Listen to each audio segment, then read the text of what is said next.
Good morning, everyone. It's Rollie, and welcome back to another Chatting with Wisdom. Chatting with Wisdom is a weekly interview series featuring amazing women. There are different ways that women are amazing, and we're going to celebrate that. So I invite you to join me in my private Facebook group, Mind, Body, Heart, and Soul Connection. You can also find a similar group on Telegram that I will be using this year to share positivity. So today, I would like to welcome Jennifer Jim. Jen is a coach for adults who feel stuck in a perfectionist mindset. She helps them develop new stress management skills so that they can put perfectionism aside, get comfortable with mistakes, and live more confidence with more confidence. She has a master's degree in education, worked as a psychotherapist for 17 years, and most recently, she was a director of a nonprofit agency. She takes these three skills apparently I can't read. She takes these three skills, teaching, healing, and leading, and uses them to be a powerful, compassionate coach. So welcome. How are you? Thank you for having me. I'm wonderful. So today we're going to be talking about letting go of perfect. And so this is like a perfect timing for me is that I have been going back into those mindset of like, oh, it has to be perfect because I've started a new project and it's like, okay, I need to let it go. It's not a big deal. And so this is perfect of being able to get into this conversation today. So tell me a little bit more about yourself. Yeah, so I am coaching, as you mentioned, after a career in education and therapy and nonprofit world. And although I love that world passionately, with mental health and insurance, we'd hit kind of a limit where there'd be like, you're better, but I'm not done working with folks. And Yes. so that's what led me kind of where to go next is I want to kind of be in that role of coach where I'm not helping heal deep wounds, although I am still a healer in my heart of hearts. But I am not, healing the deep wounds. I'm really helping you thrive. I'm helping people kind of excel, develop new skills.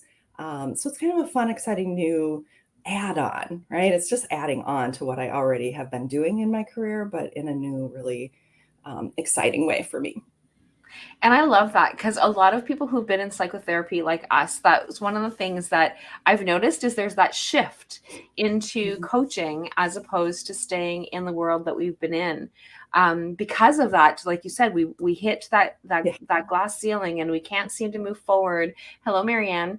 And so we can't seem to get forward beyond that. And so just really important for us to be able to have these opportunities for us to be able to like really push people over that next level. So this is amazing. Yeah, it is. It's great that this field has really expanded to be able to offer this opportunity for folks. And it really is, and that's one of those things that we talked about, or that I've shared before as well. Is there's a difference between coaching and psychotherapy. So do you want to talk a little bit about what those differences are? Yeah, absolutely. Yeah, I'm a very visual person, so I use a lot of analogies and painting pictures. And so I use the example of I not so much anymore. I should get back into it, but tennis, right? I used to play tennis and I had tennis coach over the years. And it wasn't because I didn't know how to play tennis, right? But that I wanted to enhance my skills, improve my skills, enjoy the game more, enter into a new realm of ability to compete and that's what a coach does, right? We empower, we celebrate, we teach new skills. Versus a therapist, they too teach new skills, empower, do those things. But the piece that's different is there's a wound that's being healed. So if I was playing tennis and I had an injury, I would go to a professional who could help diagnose, create a treatment plan, and treat that. Now, I could continue to work with my coach through that, Yeah. but the coach wouldn't do that. right? The professional who is there to be able to treat that wound. And that's really what therapy is to me, is that people come in and there is just a aspect of their life that is not working because of this emotional wound that they have. And so I diagnose, I create a treatment plan, and we work on healing that wound. So that's my visual explanation of how they're I love different. it. So I love it because it really does give you that huge that picture of like what's the difference. And so because there is that slight difference, right? So like it's not like this major difference, because we can still continue to use the same skills that we've been using, Mm-hmm. just being Absolutely. able to enhance them in a different capacity. So it's beautiful. Yeah. So so what led you on to the perfectionism realm? Well, I am heavily in cognitive behavior therapy and acceptance commitment therapy, which both speak to just the power of our thoughts and how much, if we really pay attention to how we're thinking, it affects how we feel and it affects our behaviors. And truth be told, I struggle with perfectionism, and I had a big transformation when I moved from the Midwest to the Pacific Northwest. Rented a U-Haul, driving across country, and probably about halfway through Wyoming, I started having this realization: I'm starting this new job. I'm starting in a new city, in a new place. I don't want that old perfectionism to be present anymore. And so I really started taking a deep dive. And of course, I had some tools being a therapist that I could kind of pull Yeah. out and use. And I thought, gosh, other people could also use these if they're struggling with a perfectionism. And one of those, you mentioned starting a new project and having those old feelings of Yeah. perfectionism kind of bubble up, is the thought that you don't want to deprive the world of this wonderful idea you have and hold it back until it's perfect. You want to be able to give it to the world, right? Have people be able to experience this new idea and thing that you're offering. And so that's one of the things, is that I see with the individuals I work with perfectionism, they have so many talents, so many ideas, so many skills, and they're holding them back because they don't believe they're ready to be delivered to the world because they're not perfect. And the world would be a better place if they could share all of these things. So, Absolutely. Like, absolutely. And it makes a huge, huge difference when we can let go of that. And it's not an easy thing when, for most of us that have this trait, we've been doing it for a long time, right? So, for a long time, I've been able to let go of a lot of that perfectionism. And that started when my kids were little. mhm, So I was fortunate that when my children's father and I separated, that then I became a single mom and I was working full time. And it was like that challenge of like, I need to make sure that everything is done. And it's like, well, how do I do that? And like, how do I balance my time with my kids? And so I decided to join a parenting program. So again, one of those coaches, right? yeah, yeah. So, so facilitator, coach, same kind of concept. And so I had joined a parenting program specific because I wanted to, I needed the support. It was like, okay, I'm feeling like I'm floundering over here all by myself. And so when I joined, that was one of the things. And we created a group specifically for working moms. And then it became working parents, because then we had dads that actually participated as well. But initially it was working moms because I worked full time. So I couldn't participate in the things that were going on during the day.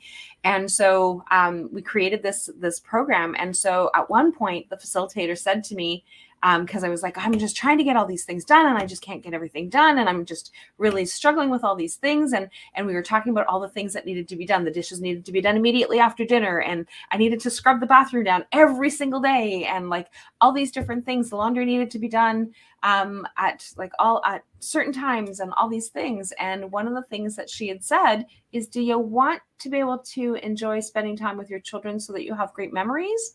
Or do you want a perfectly clean house? And it was like, I want my children to have those experiences. So, so then letting go was one of those things that I started way back when. And my youngest one just turned 25. in in September. And my oldest one's going to be 27 in February. And so it's that like, so, and they were three, 2 and 3, I think, when we separated. And so it's like that time frame that, so I've had this time of being able to kind of let things go. And then when everything kind of got overwhelmed this week with this new project, it was like, okay, Yeah. take a step back. You're getting right back into those patterns. Yeah. Right? Yeah. How impactful that parent coach, that single question kind of phrased to you made such an impactful shift in your thinking. Yeah. Yeah. And, Definitely. when the short version, I often say to people when they're like, well, what do you actually do? Like all of this description of the things you do, like what's the actual thing that happens for people? And I actually say that the very short version of what I do is that I help people enjoy the life they have, right? Like Mhm. so many perfectionists have amazing things in their life. They have a career they love, they have a family, they have a home, they have all of these things, and they're not able to enjoy them Yep. to the level that they could because that desire to be perfect kind of gets in there. And so, yeah, that's exactly like, do you want to enjoy your kids Yep. Because or they do you don't stay want the little laundry forever. done? Yeah, Right? perfect. They don't stay little forever. No. So Marianne says letting go is hard, and it is so hard. It is not the easiest thing to do. And like I said, especially when it's been drilled into us for such a long time and for many different reasons. So like Mhm. lots of people that are perfectionists, some of it has to do with trauma, some of it has to do with behaviors, has to do with like being able to try and maintain things so that they can kind of focus on what it is that they need to be doing. So there's so many reasons that perfectionism kind of comes into play. But either way, it still shows up, Yes. right? Yep, absolutely. And you're spot on. The reasons are vast. People will ask, like, what happened or why is this? And it's like the reasons can be all different kinds of reasons, but somewhere along the line, your brain registered that it was safe if you tried to do things perfectly. If you do it perfect, that reduces risk. Yeah. It reduces the risk that someone will be disappointed. It reduces the risk that you may fail. It reduces the risk of mistakes. And your brain is like, that feels safe. Okay, let's just keep doing that. And how it got there isn't as important for a coach. For a therapist, again, kind of talking about the difference, that is. And you may deep dive into that about the why. As a coach, I just know this is impacting you in the here and now. Yeah. And we're going to talk about how to help your brain feel safe outside of perfectionism so that you can let go. That's a big, big piece of the work that I do is recognizing that there isn't something, wrong with you. This is your brain thinking it's being helpful. Yeah. And like you said, we like I'm like in my particular case, it like comes back in cycles sometimes. Yes. Right. Mhm. So like that's something else to also remember. So because I know that I'm probably not the only person who's like, okay, but I already worked through all these things and it was good and I wasn't stuck in it anymore. What's going on? And so that's also important for us to be able to know that sometimes it just cycles back based on different circumstances or different situations that are actually coming out that are happening right now in this particular moment. Yeah, absolutely. And that's because perfectionism is a stress management skill for your brain, right? So if it's feeling stressed, it's feeling worried, concerned, right? All those triggers, it says, oh, remember there was this skill we used to use that it does provide a temporary relief. And so the brain's like, well, let's pull out all of our tricks. Oh yeah, that's right. Here's an old one we haven't used in a while. Yeah. And so that's, when we bring it down, that's what perfectionism is. It's really a tool that your brain tries to use to manage stress. And it's just really important. So what are some of the things that people that are struggling with like obviously there's lots more Mhm. things, but like Yeah. because it gets pretty in depth, but Yeah. like in order for them to be able to start, what are some of the things that they can do to start letting go of that perfectionism? Yes, absolutely. I think everybody is nodding their head along with, yes, we know the problem, right? Let's shift into how do we let this go? So, Yeah. yeah, that's where the work happens. Again, kind of beginning to make that shift in thinking this isn't something wrong with me. This is a tool my brain uses, is exactly the place to start. Because even in changing that thought, it kind of gives a little lift, right? It provides a little relief like, oh, okay, there's not something wrong with me. Now, if it's something your brain is doing to respond to stress, it gives you a little bit more direction of where to go. And that's then where we come in with when you notice, and that word is really important. Oh, I'm noticing perfectionism coming up again, calling it out as, oh, it's that thing my brain does. And that creates objectivity. It creates a distance for you from you being a perfectionist to a person who struggles with perfectionist thinking. And so that's where we want to start, is really separating it from your identity to creating an idea that it is something that you do. And a lot of times people say, well, that's really basic. It is, but powerful to our brains. And then once you're able to start noticing that your brain is doing that, then try a different stress management technique to replace it. Like, oh, my brain's doing that thing again. Okay, let's see what else. And one of the things I'll do with folks is let's create a list. What other things help you feel relaxed, calm? What do you like to do? Take a walk, drink a hot tea, watch a favorite show, even just physically getting up and changing positions, like getting up, moving, drinking a glass of water. It just shifts in your brain. Another big one is just deep breathing, the 4x4 breathing. And that literally pulls your brain away from your stress region Yep. into a calmer region, right? It kind of soothes that nervous system. So you're going to shift your identity of I'm a perfectionist to I'm noticing I'm doing this thing, calling your brain out like, oh, brain's doing that. Let me try a different stress management technique. Yep. So that's just introductory 101 there, but can be quite powerful. And it really is. And one of the things that and people always think that I'm crazy when I say, just focus on your breath. And they're like, Mhm. what? What? And it's like, your brain can't do two things at once. It cannot. It just does. Even though we think that we can multitask, a lot of things are just rote behavior. And like when we're multitasking, but like when you're really focused on when you get your brain to focus on something, it can't do two things at once. It just can't. It just doesn't work that way. Mhm. Right. So, Yes.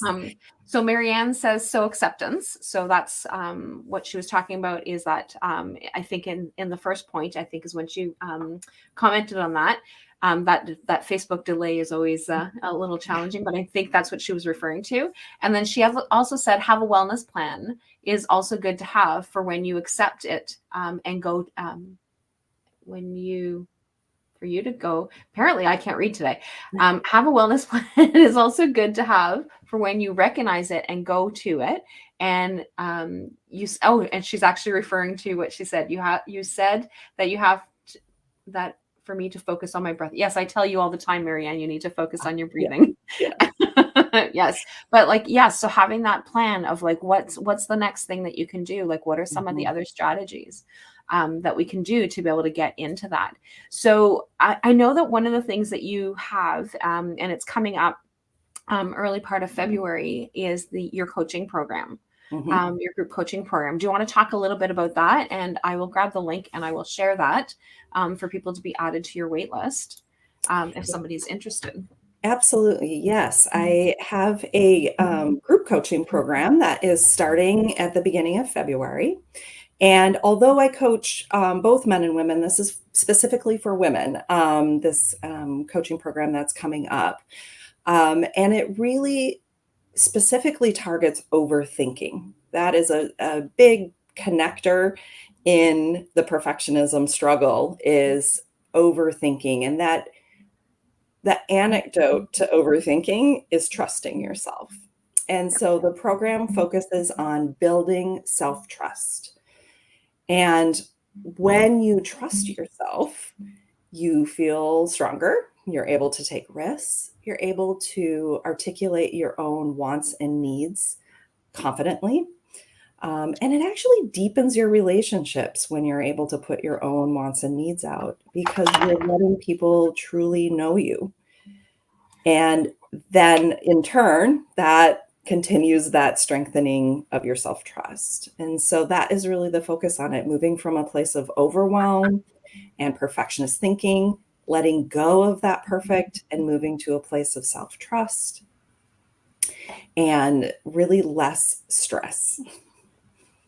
And it really does create less stress, even though when we think that it's like it's going to be, well, yeah, but but, right? Like we go into those buts. And so like when we can actually kind of pull our way back a little bit, then it makes that difference Mhm. as well, right? So Marianne says overthinking is dangerous. That is me. And it's dangerous for all of us. I don't think that there's any one person who overthinking isn't dangerous for. Mhm. Yes, and what ifs show up in that overthinking, like, "What if this and what if that," right? And it just spirals and it becomes catastrophic. And one another thing that you can try your listeners can try is replacing "what if" with "I'm afraid of."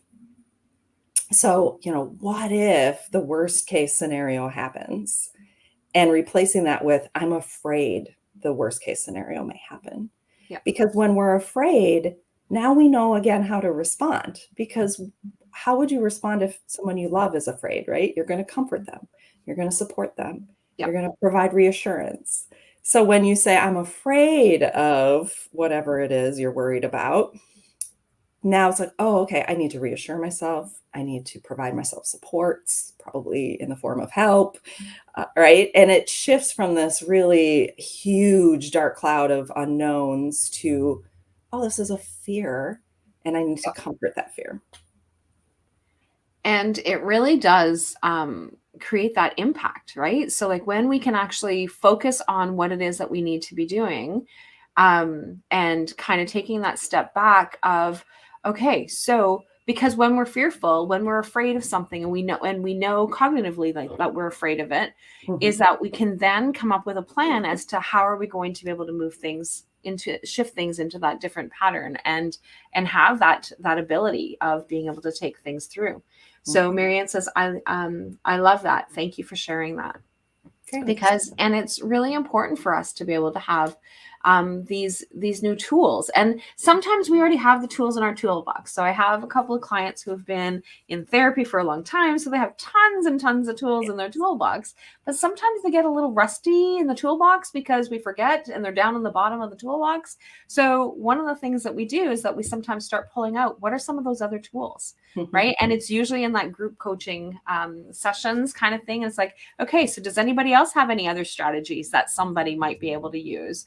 And it's really interesting how different people will come up with these tools that they've been sitting there and they're like, oh, look at that. This one's all dusted off and it's all brand new and I can use this one again, right? mhm. Yes, yes. And that right there is key to letting go of perfect is allowing yourself to say, this tool doesn't work for me as well as this other tool, right? And that can be a powerful experience in a group of hearing like this worked well for me and this worked well for me and they're two different things and that is perfectly okay. Right? And really kind of coming to that idea that you can let go of things if it's not working for you. Yep. Right? Too often with the perfectionist thinking, we hold on to things way beyond their usefulness because we're so committed to try and make it work for us, to make it perfect. Well, if I just work a little harder, if I just tweak it a little more, and it's like, it's okay if one of the strategies that your coach presents doesn't isn't as powerful of a tool for you as it is for someone else. That's Yep. okay. Each of our brains, although similar, right? A lot of the functions are the same. We're also our own unique person with our own lived experience. So, Yep. Absolutely. And it makes a difference. Marianne says, I just need to refresh the toolbox. And a lot of us do. right? So, and that's one of the things that it's, and sometimes one of the things that I think is really cool is that somebody will come up with a tool. So whether it's a coach or whether it is a participant, one of the things that will happen is that somebody will actually, like you'll have a tool and you're like, okay, but I've got this tool. Well, sometimes we're just not using it in, we're not hooking it the way that it needs to. Like I'm thinking crocheting, right? So like Yeah. sometimes it's just that little hook of Mhm. being able to kind of like, if you take it this way, then it'll actually pull it through and the thread will weave better or something simple. And so if then people are like, oh, that really works, right? So it's like I've been like using this little tool to hammer things through, but really all I needed to do was use it to hook, right? So Yeah, I love that image. I love visualizations. Yeah, it's like you have the yarn and you have the crochet hook and you have it, and it's like, but that doesn't necessarily equal a beautiful blanket, right? You need to like, and there are so many different kind of tips and tricks for something like crocheting to make different patterns and different using different types of yarn, right? Same with different types of people, and you can kind of custom make a tool for yourself around how to really use it. And that's the power in the thinking piece too, is, same tool, but each of our own individual thoughts, we can shape it so that it works best for what we're experiencing. absolutely. Mhm, And I love that, right? So like it's just what is going to work for us right mhm, now in this moment. And because what's going to work today isn't necessarily what's going to work 10 years from now, mhm, right? Something we may need to shift depending on what it is that's going on, as to how things are going. So like we have moms that listen, right? So so what was working for you 10 years ago in terms of like more effective tools isn't going to be what you can do with your 10-month old at home. So mhm. like if your coping strategy was like going out for a run at a whim because like you were just so overwhelmed with whatever was going on, you now have a new baby at home. It's like, well, you can't, like, unless you can strap the baby on, but most of us don't take our babies running. And so, but like, that's the kind of things that are different, right? We sometimes have to change based on what's going on in our life circumstances. Absolutely. Yes. I'm a mom as well. I have a 5-year-old, and yeah, you have to shift. The things that used to be your go-tos might not work anymore because you now have responsibility for this little one. I think also the last 2 years with just Yep. the pandemic has really brought forth too, is that a lot of the stress management tools people used, if it involved other people going out doing things, right, that got stripped away from a lot of folks, and had to kind of reinvent, like, okay, how do I take care of myself? How do I manage my stress at home? Yep. Right? Like that became a big question for a lot of individuals too. So yeah, life continues to change, sometimes in amazing, wonderful ways, like becoming a mom, and other ways in very stressful, unexpected, out of our control ways, like pandemics. Yep. And so, yeah, using the tools in new ways or learning new ones because of those changes is really important. And giving yourself permission to, again, with that perfectionism, it's really hard sometimes to say, but this is the tool that works. Yep. Giving yourself permission to say, okay, I can try a new tool. It's okay. And that also like that, just being able to change that mindset, that thought, that process of being able to think a little differently, I think is also really really important for us to be able to do as well, right? Mhm. So Yes. it's just that those little shifts, right? Mhm. So and even for those of us who've been doing this for a while, I often get people say, oh yeah, but you're a pro at this, you've been doing it for so long. Yeah, I've been doing it for so long, but sometimes those things kind of creep back up again because once a perfectionist, I don't want to say always a perfectionist because like we are shifting and we are changing, but those patterns, because like you said, like we get into that mode of like, oh my gosh, this is happening, what's going on, and going through all those, your brain's going through all these different questions and like or situations, then and it's doing all the what ifs. And so when you can catch it and and shift it and makes things a lot easier. But sometimes it starts to spiral before you even get a chance to be able to recognize it, because it just happens so quickly sometimes. Hmm. Yeah, absolutely. Because, and again, I kind of geek out on our brains around kind of using our brains to our advantage, is that it's supposed to be thought, feeling, behavior. But when stressed and our brain reads that as danger, it skips the thinking part and goes immediately into reacting. And Yeah. this is wonderful if you're in a crosswalk and there's a truck coming. You don't want to think. You don't want to say, well, it's 3 feet this way and it's 5 feet this way. And I think I could get this way faster, right? You don't want to think. You don't want to use the You just cognitive want that skill. reaction. You just need to like get out of the way. Yeah. And that works wonderfully. But when we're emotionally stressed and our brain says, oh, stress, this feels dangerous, we don't necessarily want to immediately respond when it's stress about a new project. We want that thinking piece to still come first. Yeah. And so, coming up with recognizing, kind of creating that objectivity I talked about earlier, that space. Oh, my brain's doing this thing. I feel myself getting into that what if spiral. Okay, let me take a step back. And one of the keys in that is not giving yourself a hard time that you fell back into Yeah. that perfectionist thinking of, oh, my brain did that thing again. Right. It Because just, then you go back into that spiral again, right? So it's just being able to recognize it, know that this is what's going on, and then just kind of moving through. And so same as somebody who's on a diet, right? So like it's mhm, that same like, oh, I've had a piece of cake doesn't mean I have to eat the whole cake, right? So I slipped, I had a piece of cake. Well, we don't have to eat the whole cake. We can just simply say, okay, well, I mhm, had a piece of cake and I'm going to not do that tomorrow. Like, mhm, right? So it's exactly. right. Yes, yes. I think habit trackers were really popular for a while, and they really are tough for a perfectionist mindset. For someone who doesn't have perfectionism as a go-to in their stress management toolbox, habit trackers are great. But when you look at a calendar and you might have 20 green X's in a row, the minute you have that chocolate cake and it's a red X, it triggers in our brain like, well, the perfection, right? That Gone. green streak is gone. Okay, I should just quit.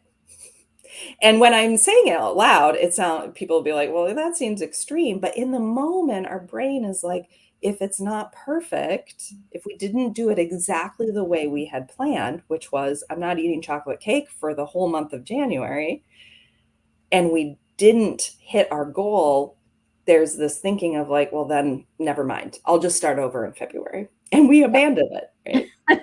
And then eat all the chocolate that we And want. then we eat all the chocolate cake. So, using tools that work with your brain is really important too. And so, if a tool, again, going back to, don't mean to keep harping on this, but I see this so often, people say, well, I'm supposed to be using this strategy. Like, self-care bubble baths. I bought all of the lotions and all of these things, and I'm doing it because there's a lot of kind of social communication that that's a great way to manage stress. And people go, it doesn't manage my stress. But it's supposed to be a good self-care mechanism. It's okay if it doesn't work for you, Yep. right? If you're an overthinker, sometimes a bubble bath isn't a great strategy because now you're in a room by yourself with nothing to distract you. Yep. Right? So really kind of thinking about, okay, my brain has this tendency to go towards all or nothing thinking, catastrophic thinking, right? These strategies, using things that work for a brain that defaults, Yep. even 20 years later, sometimes to that, I have to do it perfectly. And it does really make a difference as well. Mhm. And so, just on our final note, Marianne says we need to forgive ourselves. And that is huge in terms of like when it's happening, being able to acknowledge it and then moving through that. So, this has been incredible. And we can probably talk about perfectionism all day because it does come back up in many different forms and many different ways. And so, for anybody who is catching the replays, please share your thoughts. What are things going on? Thanks, Marianne, for being so engaged in this Mhm. conversation today. It is always so great to have people engaging in the conversations. I know that we have a lot of people who watch from behind, and that's okay too. And I know that I get private messages saying like, "Oh, that was a really great show," and I really loved that particular topic. But having those engaged conversations is also really helpful, because then we know that we're definitely talking about what is really helpful and useful to you at this time. So Lynn says, thank you for sharing that some strategies don't work for overthinkers and perfectionists. So logical but liberating at the same time. And absolutely, I agree 100%. And so thank you again. I'd love to be able to have further conversations with you. This is great. And I did enter the link for your program coming up in February. And hope this is helpful to all of our viewers. And I will chat with all of you guys later and see you guys next week. Bye for now. Thank you so much. Have a wonderful day.